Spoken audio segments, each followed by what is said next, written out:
I'm Eliza, I'm Peter. and welcome to Stories with a Side of Weird. Yes, it definitely is. And today's guest is Timothy. Yeah, what are we going to eat, though? We are going to have a cookie burger. Ugh.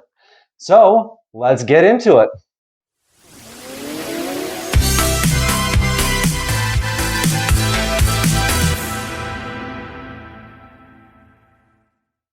So here we are with our guest, Timothy. Hello. And our food are cookie burgers. Ooh. So, Yeah. This comes to us all strange things on Pinterest. Pinterest?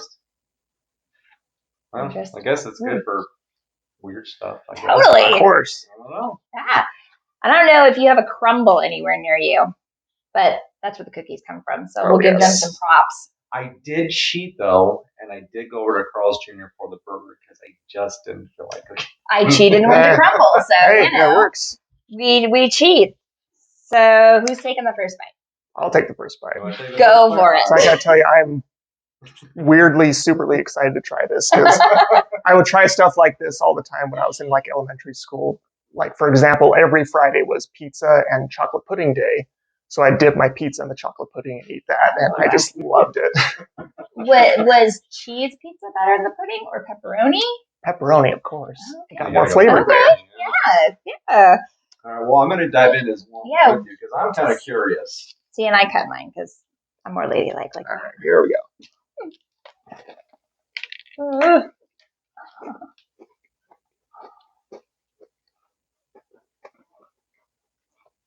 Yep, that's a winner for me. That is so odd. That is so weird. I feel like there should be a bun, but there's not. With the cookie, you got the sweetness of the cookie. I'm dying. In 1 second, someone else wants to take over for a second. It kind of works, which is really weird. Mhm. Why does that work?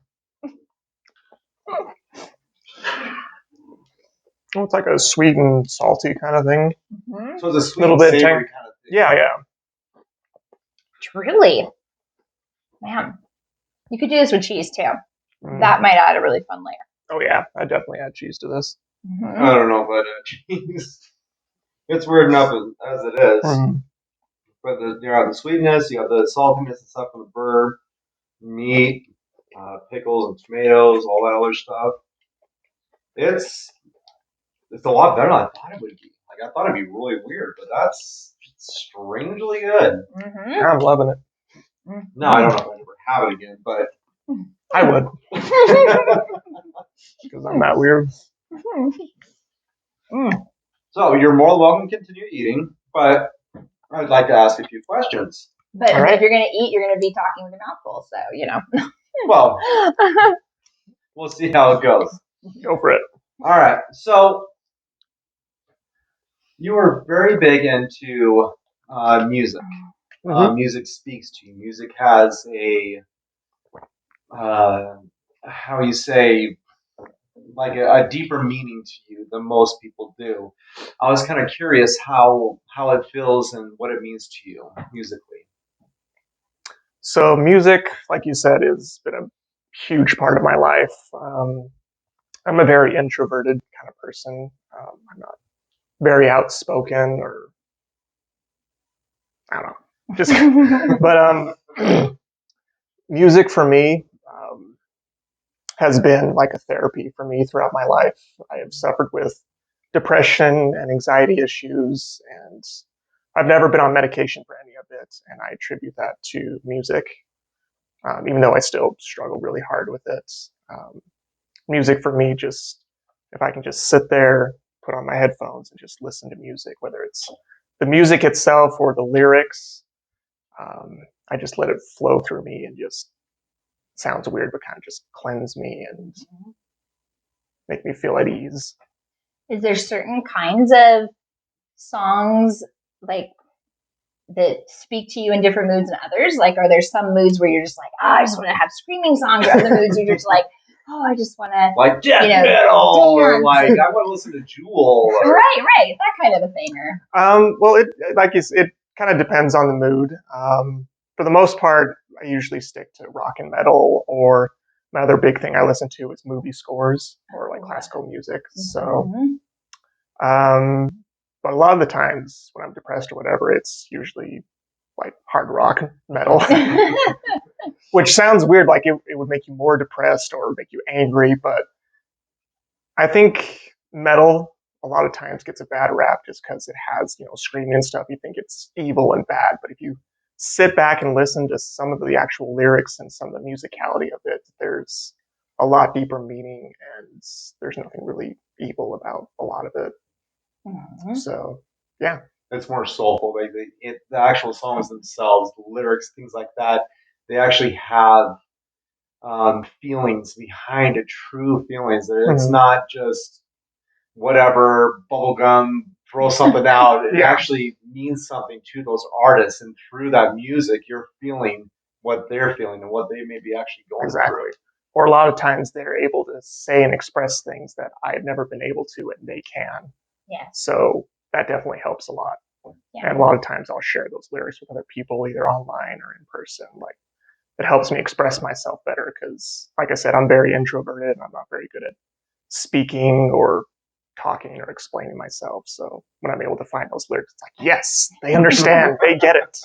They get me. I don't know. Oh, I'm sorry. Oh, go ahead. No. Have you ever sent lyrics to somebody with one intention and that person writes back and they've looked at it a whole different way and you're like, oh my gosh, that too? Or something like that? Not really. I think when I've sent lyrics to someone, it's pretty much hits them the way that I wanted them That's awesome. to do. So, yeah. That's so cool. But yeah, music is a great thing. It's a great therapy, especially going to concerts. Like, I don't typically like to be in big crowds or big parties or stuff, but for some reason, concerts, like, all that goes out the window because you go there and you can feel the music because it's so loud and heavy. It goes right through you. You're seeing your favorite artist just doing what they do, doing what they love, and you feel the energy of the people around you, and it's another kind of therapy. But at the end of the concert, by the time it's done, then I'm like, okay, I'm ready to get out of here. You need to retreat. Yeah. Re-energize. Get that. I'm done. That's really cool. But is there a particular group that you love more than anything? Anybody? Or more often than others? Well, there's a few. Probably one of my all-time favorites is The Who, classic rock group, because it's something that I've connected with my dad, because my dad loves The Who as well, and he was able to see them back in, I think it was 71, back when they were at the top of their game. So I'm super jealous about that.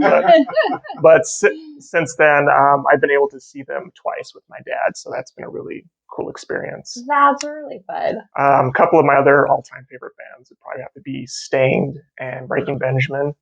Both of them, a lot of their lyrics and musicality are I connect really well with them. So, and they're awesome in a concert too. So.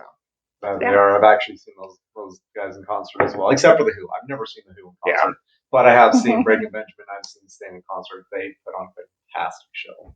Yeah, concerts are they're awesome. And whenever I talk to someone, they say they haven't been to a concert, I tell them, you've never lived until you've been to a concert. Like, you got to go, especially to see your favorite artist, because it's just the best experience.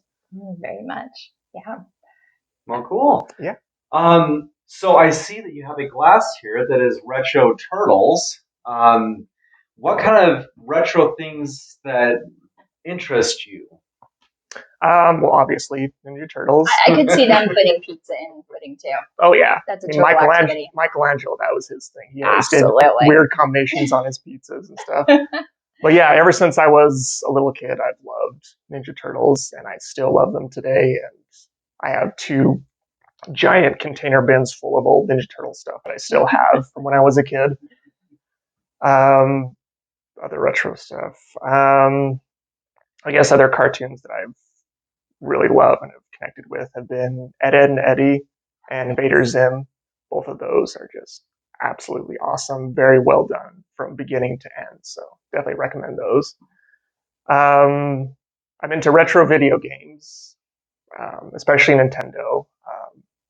Like that, the NES or like Yeah. the SNES? Yep. Or- I own each and every one of their consoles that they've made. So I have the NES, the SNES, N64, the GameCube, Wii U, and the Switch. So I've got them all. Why Nintendo over the others? Nintendo, they just make really good, simple, fun games. They're good quality. They've been consistent throughout the years. And I don't know. They're just fun and simple games, which is what I like. Because when I play a game, I don't like to have to think too much or Yeah. which I feel a lot of video games nowadays have become more complicated and bigger and expansive, which is great for some people, but for me, it's like it's too much for me. There's too much going on, too much. Yeah. Like for example, the latest Legend of Zelda game, Breath of the Wild, is super big, super expansive. I've owned it for 3 or 4 years and haven't touched it just because it's so like. It feels overwhelming. Yeah, it's overwhelming. These older games to Yeah. these newer titles. So I might. That's surprising because you were telling us earlier about how you love the Zelda stuff. Yeah, I mean, I love the old Zelda games Yeah. and stuff, but these newer ones have gotten so big and expansive. It's just a bit much for me. I mean, I might play it eventually when I've got my life a little more figured out and settled down, but for now, it's just too much for my mind. I understand that one. Yeah. Definitely. But yeah, I always go back and hook those old systems up and play them, and it's just fun. That nostalgic feeling just swarms right over me. So Have you ever had a weird experience with anybody, whether gaming or played weird games or any kind of weird thing in the gaming community?